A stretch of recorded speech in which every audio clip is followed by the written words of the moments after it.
Good evening, ladies and gentlemen, and welcome to another edition of Walking with Jay. This is episode 13 of Walking with Jay. Getting right on up there. Well, I made a commitment to myself that I'm going to continue to do these videos. I really want to at least get to 100 videos just to get into practice of speaking my mind and speaking in front of the camera, and what else? Just being able to communicate my thoughts with people. Today's episode is brought to you by, you name it. It's brought to you by me, Jay Larson, Jeremy Vincent Henry Larson. I am a certified peer support specialist with Southwest Behavioral Health Center here in sunny St. George, Utah. And so I think today what I'd like to talk about is something that I do at work called whole health action management. And what whole health action management is it is something designed, I'm not sure who designed it, but I believe it's backed by SAMHSA, which is Substance Abuse and Mental Health something. I don't know. I should know this stuff by now, but I don't. Anyway, boy, now I'm embarrassed. So the fundamentals of the whole health action management curriculum is based on 10 principles, not 10 principles, but 10 whole health and resiliency factors. And what we're doing with those 10 whole health and resiliency factors is we're focusing on kind of holistic wellness rather than just mental illness or just on anything. Okay, I wish I could start over, but I'm not going to. I'm just going to keep going. So there are 10 whole health principles. And the first one, and I'll just break those 10 down for you, kind of talk to you a little bit about those tonight. The first one is stress management. And I think that's a great place to start talking about stress management. So in talking about stress management, what are some of the activities that come to your mind when you think of stress management? Well, you might think of yoga or meditation, or what else? Hey, let's do this shot. It looks like you really are walking with Jay, and hey, how are you doing? Oh, good.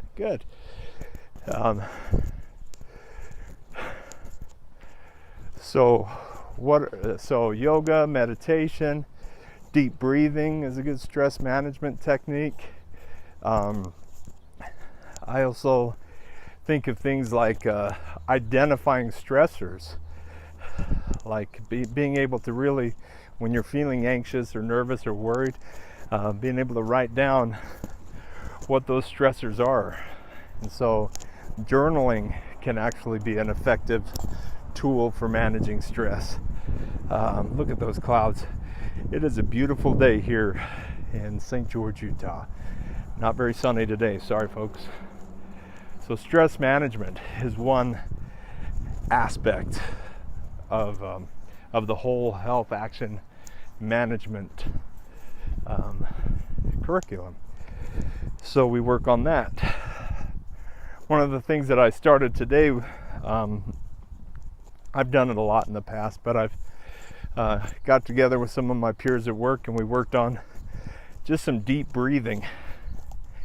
And so often when you're stressed out, your body actually triggers that fight or flight response, and your breathing becomes, well, mine does at least, becomes shallow and rapid rather than slow and deep.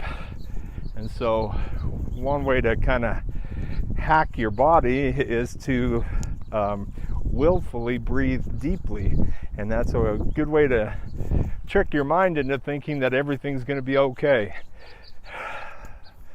So yeah, deep breathing, that's a really that's something that I started doing again today, and I want to practice doing that every day for a while to try to really bring that into my repertoire. Okay, we're going to move on from stress management. We'll never get through these 10.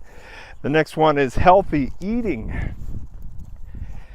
Healthy eating. What are some things that people do to eat healthily? Well,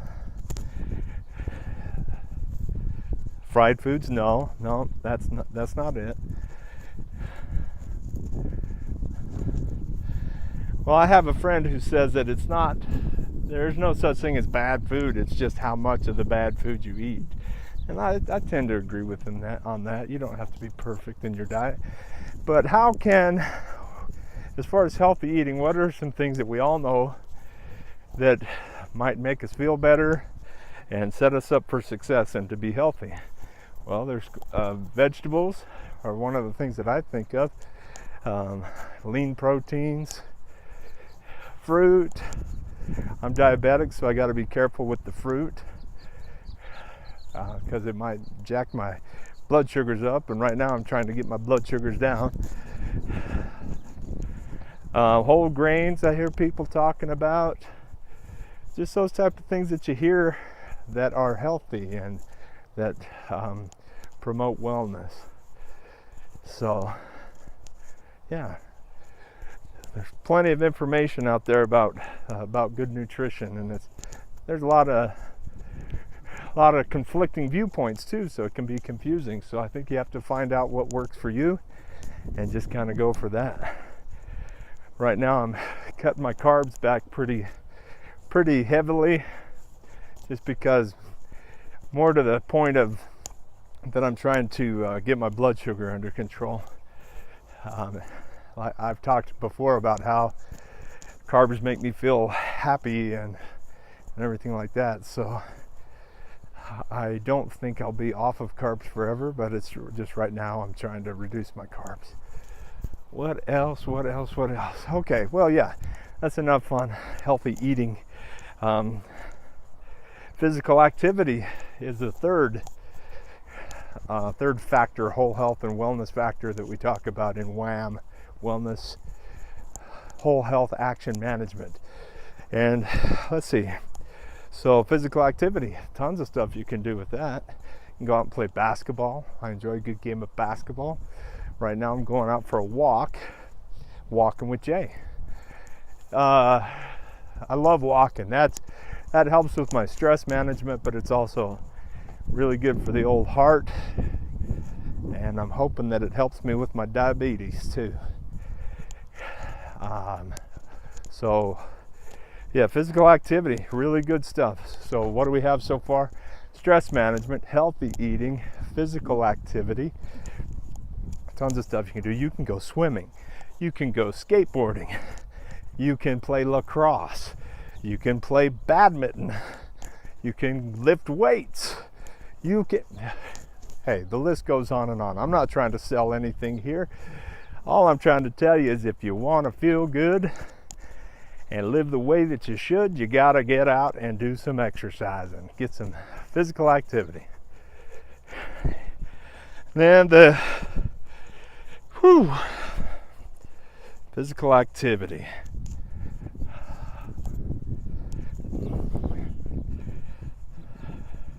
Oh, the fourth one, I'm looking at my hand because I wrote notes on my hand.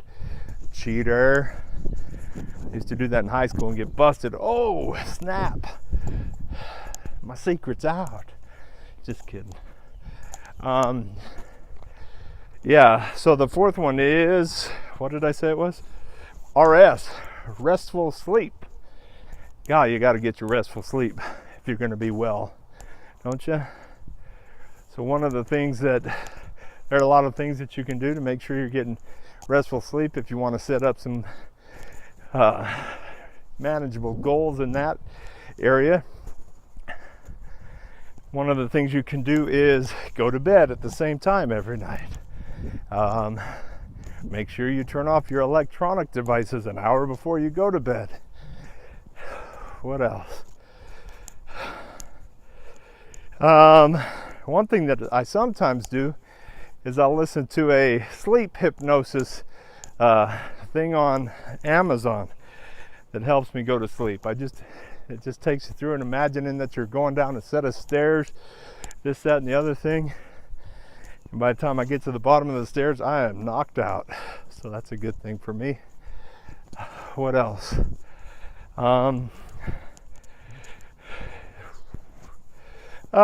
You know, sometimes it helps to write down a to-do list for the next day, so that if you don't get stuff done, you don't feel like you have to stay up and do it all, but you have, oh, hi, how you doing? Yeah, welcome to Walking with Jay. Just kidding. Yeah, so write down that to-do list and you'll be fine. I'm sure there are more strategies for what they call sleep hygiene, and you can look those up. Just go ahead and Google it, Google, and I'm sure you'll find all kinds of useful tips on how to get good sleep. What else? STO, what could that mean? I'm getting tired. My brain's not working as well. STO.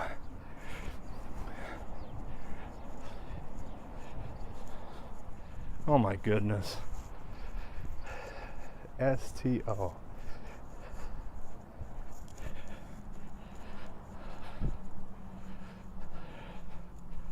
Oh, duh. Okay, it took me a while. What does STO mean? Okay, so what we've talked about is personal, like things that you can do for your own body and for your own self to feel good and to be well, as far as the whole health action management protocol goes. We talked about some, oh my goodness, it's getting to me. I don't understand my own initials here. SM, stress management. HE, oh no, the water's coming on here at the school. I better turn around. SM, stress management. HE, healthy eating. PA, physical activity, like running away from the sprinklers. RS, restful sleep. STO, that stands for service to others. So the first bunch had to do with what you can do to take care of yourself. The next part has to do kind of with socially, things that we can do to be well socially. So service to others is a great thing that we can do to not only help other people out when they're in need, but it also builds our sense of wellness when we're helping other people out. I know that's one of the benefits that I get in the career that I've chosen. Just helping other people makes me feel good. I used to work at the youth center in Caliente, Nevada, and we used to run a program, don't anymore, but we used to run a program called Positive Peer Culture, and one of the tenets of that program was that by helping other people out, the youth would feel better about themselves and I guess not want to break the law as much anymore. So I don't know how that all worked out. I kind of like the idea. I enjoy helping other people out. It makes me feel good when I'm able to do that. So service to others is one side of socially how to be well. I'm rambling a little bit, but that's okay. Hey, when you're out of breath like I am because of this physical activity, you got to give me a break, okay? My brain isn't working really good. I'm kind of in fight or flight mode right now. Just kidding. I'm in, a little bit of stress, huh? Whew, distress. But that's okay, because once I'm done with this, good things will happen when I get to rest. I get to feel good about the work that I did and all of that stuff. Okay, back to the social part of it. I'm a little bit tangential. I believe I get that from my dad. Thank you, Dad. I appreciate that. So, service to others is one side of the coin. The other side of that coin is SN. That stands for support network. So you got to have a network of people that you can count on and that you rely on when the chips are against you, when things go wrong, as they sometimes will, and the road you're on seems all uphill. It's good to have people who care about you and who love you and who are able to help you out when things go wrong. So you serve others, and on the other side, don't be too proud to ask for help when you need it. And so there's that. Now, you can run into problems there if you're always just asking for help from others without ever reciprocating, without ever being of service to others. It can get into a kind of a negative situation there too, I think, when that's all you do is take. It's kind of a delicate balance, and we're all adults, or some of us aren't adults, but just you have to figure out that balance for yourself. Hopefully the feedback from your environment and from the people that you're around will be enough for you to take a ride on the clue train and figure out what that balance is. That's a tough balance sometimes. I don't like to ask for help personally. I really don't. But there are some times when I really, really need the help. And the way I have to look at that is, how do I feel? How do I feel giving help? I feel great, right? And so when I need help, it's okay for me to allow other people to feel great and to help the J-Man out. That's how I look at it, just so you know. All right, Sport Network, OBOPE. Oh, this is a good one. This one has to do with optimism. Optimism based on positive expectations. And so what are we expecting in life? Do you expect terrible things to happen all the time? I know if you're having a good run of bad luck, or if the only luck you have is bad luck, if it weren't for bad luck, I'd have no luck at all. If you're going through a phase like that, I know sometimes it's hard. It seems downright foolish to expect to have those positive expectations. So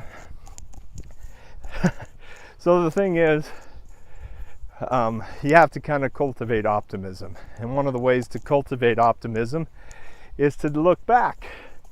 A way to develop a hopeful outlook for your future is to look back and take a look at some of the cool things that have happened in your life. Man, even on tragedies, it's okay to look back and say, and find what was cool about it, and what was awesome about it. So I was hospitalized in a mental hospital just over 2.5 years ago. Not even 2.5, less than 2.5. And, for most people that would be like, oh my gosh, that's the worst thing that could happen to a person. And it was a terrible experience. I don't have a lot of fond memories about the hospital itself and the stigma that comes from being hospitalized and all of these different things. But I still keep in contact with my roommate from the hospital, so that's a good thing. Someday I'm going to go ahead and write down my experience there so I can maybe help somebody else understand what it's like in a hospital. And, who knows what's going to happen with that. The bottom line, it's just a part of my story. And so I find the silver linings in that. And so that's it. And so will I end up in the hospital again? Who knows? I didn't think I'd end up in the hospital that time. But my positive expectation is that no matter what happens in the future, it's meant for my good and for God's glory. And that goes back to my Christian beliefs that my mom and dad taught me as a very young boy. And yeah, there's that. So I just believe. And so I have that sense of optimism. Okay. Oh, CSTANT, cognitive strategies to avoid negative thinking. So while you're having that optimistic, hopeful outlook on life, every once in a while, those negative thoughts still rear their ugly heads. And that's going to happen. I'm going to speed up here a little bit because I'm running out of breath and I'm running out of time. So cognitive strategies to avoid negative thinking. There are things called ants, which are automatic negative thoughts. And if you don't have a strategy for taking care of those ants, they can get in there and just kind of ruin your day. So there's all kinds of strategies that you can develop to take care of your negative thoughts. Then there's SBAP, spiritual beliefs and practices. I talked about that a little bit. For me, my spiritual beliefs and practices have to do with reading the Bible, saying my prayers, meditating on the Bible, on scripture verses, just thinking them, memorizing them, and using them to meditate on. Other people meditation might be a big part of their spiritual practice. Joining together with people of like mind might be a spiritual practice that you go for. Just all kinds of different spiritual beliefs and practices. There's tons of religions in the world, but there's also some people just go out into nature, and that's their spiritual belief and practice. So, hey, I say if it works for you, go for it and keep it up, and I'll just keep praying for you. Just kidding. To me, loving other people is part of my spiritual beliefs and practice, and it doesn't matter to me what you believe in. It's not for me really to judge people or to make them feel bad about not having the same belief system that I was brought up with. So that's how I typically approach that. And then the last one is SOMP, sense of meaning and purpose. And that's a big picture thing right there. For a lot of people, those spiritual beliefs and practices give them that sense of meaning and purpose. There are a lot of things that can give you a sense of meaning and purpose. Playing music for me gives me a sense of meaning and purpose. Like, I believe that I have not a great talent for playing music, but I do have a passion for playing music. And I believe that by pursuing that gives me a great sense of meaning and purpose. And I don't know what it is for you. What gives you this sense of meaning and purpose? I think that might be a great place to end this edition of Walking with Jay. But I'm going to get ready to head home now. I just want to tell you all thank you. I love you. Thanks for hanging out with me. If I said anything that offended you, I apologize. I don't intend to offend anybody. I'm just here to share my story and to help the best that I can. So thank you again for hanging out with me for 20 something minutes of Walking with Jay. Pray that you do well and that life will treat you just in remarkable ways today and tomorrow and forever. So we'll talk to you soon. Love you. Bye.